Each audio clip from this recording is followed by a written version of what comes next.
Yeah, well, at the end of the day, the specific knowledge can be found in textbooks and online and Mhm. wherever it may be 10 years from now.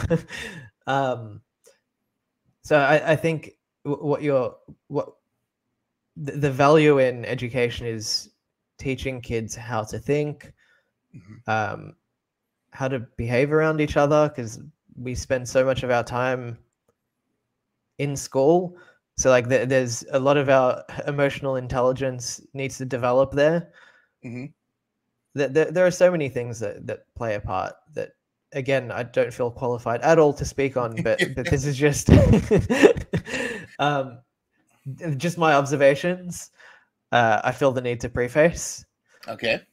Um, when it comes to AI, so I'm developing, and actually I'm not working on it the way that it's written about on the email capture page anymore.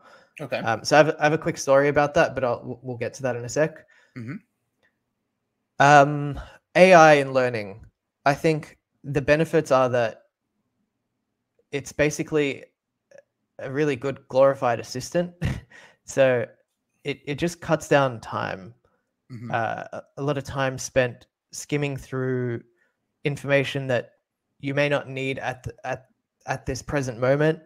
So it's just a way to cut through the fluff in my mind.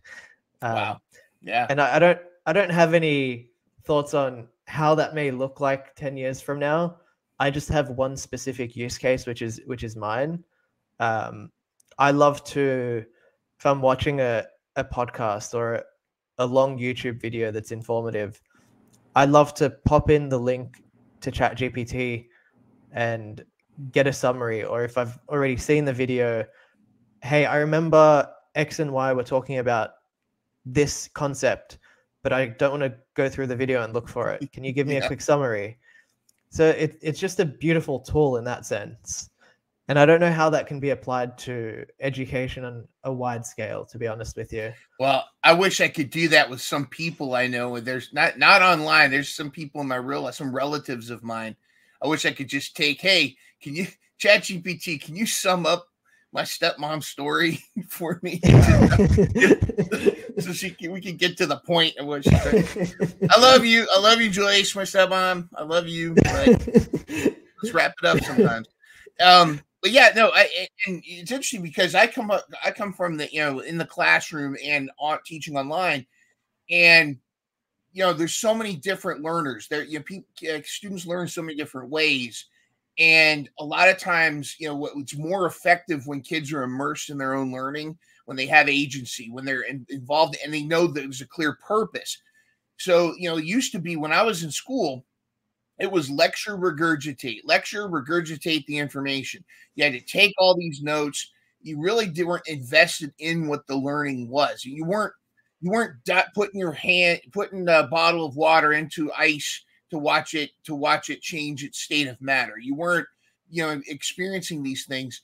And that's what I wanted to do is I wanted the kids to experience this stuff. But like you said, cutting down the fluff, there's so much fluff in a lot of education where I feel like, and as a teacher, we're supposed to differentiate our instruction for each individual student.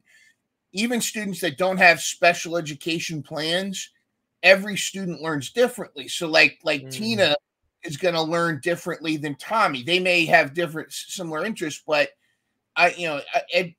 like specifically catering a lesson or something to Timmy, is going to be different than Tina. But what it sounds like to me is what you're Wow. working on is exactly that, where the AI is going to learn how specifically to teach Tina and specifically to teach Tommy the same topic, but in the way that they learned. Is that kind of what you're talking about? That sounds awesome.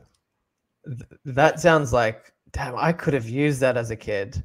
Right? Uh, we all have the experience of, well, maybe not all, definitely not all of us, but I've had the No. experience of feeling like everyone understands this concept, but I'm still stuck on page 2. Like, can we go back a second?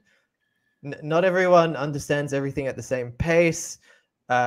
And certain concepts may be easier for you to pick up on than others.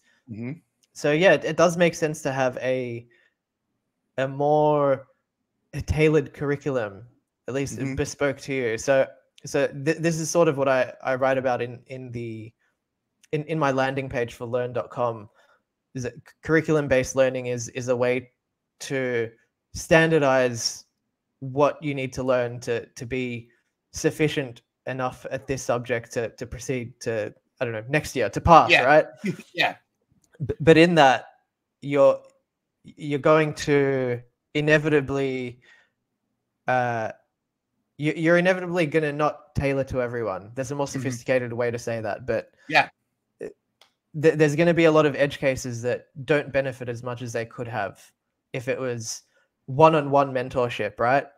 That's the purest way to learn is, okay, you know a lot about this topic, show me, and then I'll do it, and you can show me where I'm going wrong. Like, that's how you learn on a job, like in the real world, at least from my experience. There's modeling, guided practice, and then support, and then it's that. Do you like Vygotsky? Are you familiar with Vygotsky's zone of proximal development? I'm not. No. This is huge for us, man, especially for what you're working on. Vygotsky, Vygotsky talks about the zone of proximal development is that there's, like, for example, I always use learning how to tie your shoe, like kids learning how to tie their shoe. When this level right here is level 0, is where they can't tie their shoe at all. They have no idea how to do it without someone tying it for them. And then up here is they're able to tie their shoe completely autonomously on their own without any help. Everything in between is like, okay, I helped them mostly. They started it. They crossed the laces and I did the rest. Then, okay, they cross it. And then by the time they get to here, okay, they can make the rabbit go around the hole, or, that until they get to the top. And that zone of development is where the learning takes place, because you don't want kids to be, you don't want things to be too easy, because then there's no disequilibrium, and then the students, there's no learning taking place if it's too easy. But you don't want it to be so impossibly hard that there's no, like, they're so confused that there's no growth, But where that differentiation is, okay, I'm going to put you here until you can master that, be proficient here, and then we're going to gradually get you to here. And one of the mistakes I think that education makes, and again, I don't have the solution, but it sounds like you might be onto the solution, possibly, is like, first of all, we're understaffed. There's a huge teacher shortage. There's a support shortage. We desperately need teacher assistants, because we have too many kids in a classroom and we can't give them the individualized learning that they desperately need. The other side is, I think we focus on reaching a standard before you move to the next grade, rather than focusing on the skill. Like, for example, there's 4th graders that read at a 2nd grade level, and there's 2nd graders that read at a 4th grade level. Why are we not challenging them at the level that they're at? And I think that AI can do that.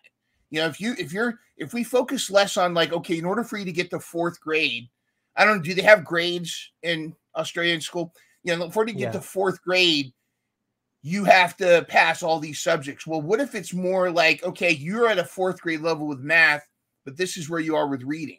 The AI would be that teacher assistant, would be that one personalized instruction to get you there. And, I'm brainstorming. I love this, dude. I think you're onto something with this. Dude, I'm learning from you. I'm learning from you. Oh, this is cool stuff. I love this as well. So I haven't thought about the implications of, I have thought about it, but again, I also don't have the solutions. To me, learn.com is, so to give people an idea of, because we've been mentioning it, basically I was working on a course platform where online educators can upload their courses online for people to buy. Mhm. And it would basically have integrated AI chatbot, AI integration, right? So every lesson that you would be watching, say if we're watching a course on X growth, you would be able to have an AI on the side of the video trained on the concepts from that lesson, and you could ask it questions. That's the basic concept. Because I wish that existed. Because I might be learning something. I might be learning something, and I might already be familiar with a lot of the stuff. So I don't want to watch every single video in a course about XYZ topic. You know, so it's a time saver. It's a good way for focused revision, so you don't have to physically watch a whole video again that might already be familiar to you. It's a lazy way to learn specific knowledge as you need it. No, I don't want to say lazy. It's an efficient way. It is efficient. Yeah. It's not lazy. No, I agree. Like there is an efficiency in laziness, though. Like right? That's what laziness is. It's to preserve energy. Like it's a human instinct we have to preserve energy. So we say it in jest, but that's literally efficiency.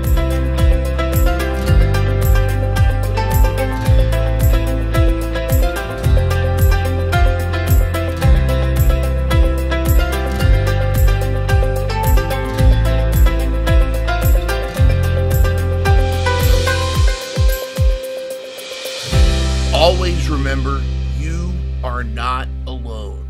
Catch full episodes every Monday at 12 p.m. Eastern, 9 a.m. Pacific.